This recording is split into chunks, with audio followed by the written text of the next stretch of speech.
ఉమ్మడి కరీంనగర్ జిల్లాలోని జగిత్యాల రాజకీయం ఆసక్తికరంగా మారింది. గతంలో కాంగ్రెస్ నేత జీవన్ రెడ్డికి ఎదురే లేదనుకున్నారు. కానీ బీఆర్ఎస్ నుంచి నాయకులు తయారయ్యారు. 10 ఏళ్ల పాటు ఒక వెలుగు వెలిగిన బీఆర్ఎస్ జిల్లాలో ప్రస్తుతం చతికిలబడింది. జగిత్యాల నుంచి గులాబీ పార్టీ తరపున గెలిచిన ఎమ్మెల్యే రాత్రికి రాత్రే హస్తంగూటికి చేరుకున్నారు. ఈ పరిణామం అటు బీఆర్ఎస్లోనూ ఇటు కాంగ్రెస్లోనూ కలకలం రేపింది. ఇంతకుముందు వైరిపక్షాల్లోని ప్రత్యర్థులు ఒకే పార్టీలో ప్రత్యర్థులుగా కొనసాగుతారా? వైరం మరిచి ఒకే వరలో 2 కత్తుల్లా ఉంటారా? అసలు జగిత్యాలలో ఏం జరుగుతోంది? జగిత్యాల ఎమ్మెల్యే డాక్టర్ సంజయ్ కుమార్ గతంలో అధికార పార్టీ ఎమ్మెల్యే. అయితే గత ఎన్నికల్లో గులాబీ పార్టీ ఓడిపోయి రాష్ట్రంలో కాంగ్రెస్ అధికారంలోకి వచ్చింది. ఎమ్మెల్యేగా సంజయ్ కుమార్ గెలిచినా ప్రతిపక్ష పాత్ర పోషించాల్సిన పరిస్థితి ఏర్పడింది. జిల్లాలో బీఆర్ఎస్ కూడా బలహీనపడింది. ఇక అదే పార్టీలో కొనసాగితే లాభం లేదనుకున్నారు ఆయన. తన చిరకాల ప్రత్యర్థి జీవన్ రెడ్డి కాంగ్రెస్లో కీలకంగా ఉన్నప్పటికీ అధికార పార్టీలో చేరిపోవాలని నిర్ణయించుకున్నారు. ముహూర్తం చూసుకుని ముఖ్యమంత్రి పీసీసీ చీఫ్ రేవంత్ రెడ్డి సమక్షంలో కాంగ్రెస్ కండువా కప్పుకున్నారు. తన నియోజకవర్గంలో తనకు ప్రత్యర్థిగా ఉన్న ప్రతిపక్ష ఎమ్మెల్యేను తనకు చెప్పకుండా కాంగ్రెస్లో చేర్చుకుంటారా అంటూ ఎమ్మెల్సీ జీవన్ రెడ్డి అగ్గి మీద గుగ్గిలమయ్యారు. జీవన్ రెడ్డి ఆగ్రహానికి కాంగ్రెస్ పెద్దల్లో కదలకొచ్చింది. వెంటనే ఢిల్లీకి పిలిపించారు. అక్కడ ఏం హామీ ఇచ్చారో తెలియదు కానీ జీవన్ రెడ్డి కాస్త చల్లబడ్డారు. బీఆర్ఎస్ ఎమ్మెల్యేగా సంజయ్ కుమార్ జగిత్యాలను కాంగ్రెస్ కంచుకోటలా మార్చిన ఎమ్మెల్సీ జీవన్ రెడ్డి మధ్య రాజకీయ వాతావరణం హాట్గానే ఉండేది. ఉప్పు నిప్పులా ఉండే వారిద్దరూ ఇప్పుడు ఒకే వరలో 2 కత్తుల్లా కాంగ్రెస్ పార్టీలో కలిసి ప్రయాణం చేయాల్సిన పరిస్థితి ఆసక్తికరంగా కనిపిస్తోంది.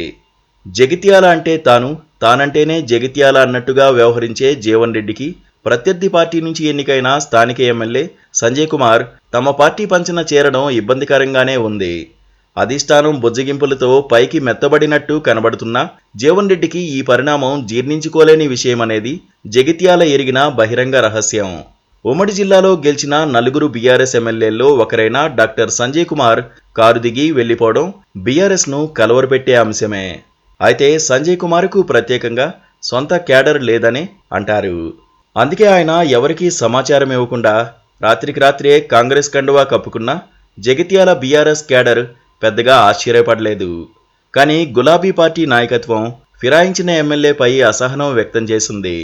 అయితే ఎమ్మెల్యే సంజయ్ వెంట పెద్దగా బీఆర్ఎస్ క్యాడర్ కాంగ్రెస్ వైపు వెళ్లకపోవడం ఆయనకు మైనస్ కాగా గులాబీ పార్టీకి కొంతలో కొంత ఊరటనిచ్చే అంశంగా చెప్పుకోవచ్చు. బీఆర్ఎస్ ఎమ్మెల్యేగా ఉన్నప్పుడు కూడా సంజయ్ కుమార్కు ఆ పార్టీ ముఖ్య నేతలతో పెద్దగా గిట్టేది కాదు.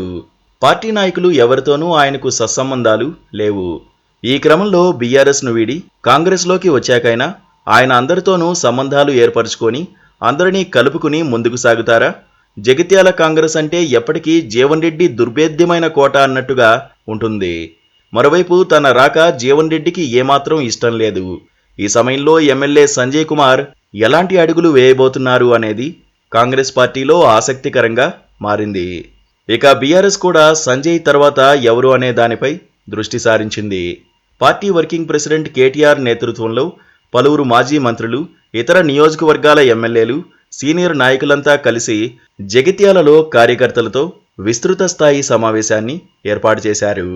గాలికి గడ్డపారలు కొట్టుకుపోవని గడ్డిపోసలే కొట్టుకుపోతాయన్న కేటీఆర్ పేడ విరగడైపోయిందంటూ డాక్టర్ సంజయ్పై కామెంట్ చేశారు. ఈ నేపథ్యంలో బీఆర్ఎస్లో రాబోయే అసెంబ్లీ ఎన్నికల నాటికి ఎమ్మెల్యే అభ్యర్థిగా ఎవరు ఎమర్జి కాబోతున్నారు అనేది ఆ పార్టీ నేతల మధ్య కొత్త పోటీకి తెరతీసింది. మొత్తంగా ఉమ్మడి కరీంనగర్ జిల్లాలోని 13 నియోజకవర్గాల్లో ఎక్కడా కనిపించని విధంగా జగిత్యాలలోనే అత్యంత క్యూరియాసిటీ కలిగిస్తోంది.